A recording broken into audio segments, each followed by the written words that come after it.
Back now on U.S. Farm Report Markets Now. What do we need to be thinking about right now? Let's start with you, Bob. Well, I think there's a lot of old crop corn and beans out there that needs to be merchandised. We're all waiting for the spring rally. And I guess the question you got to ask yourself is what we need is really a weather event.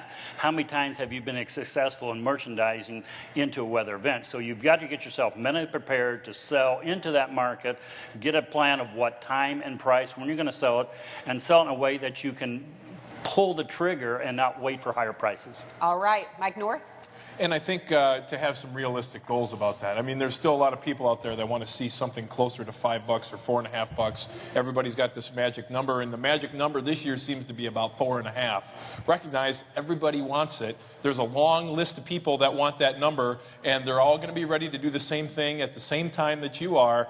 Recognize that you want to beat the crowd. You don't want to be waiting in the crowd. You want to beat the crowd.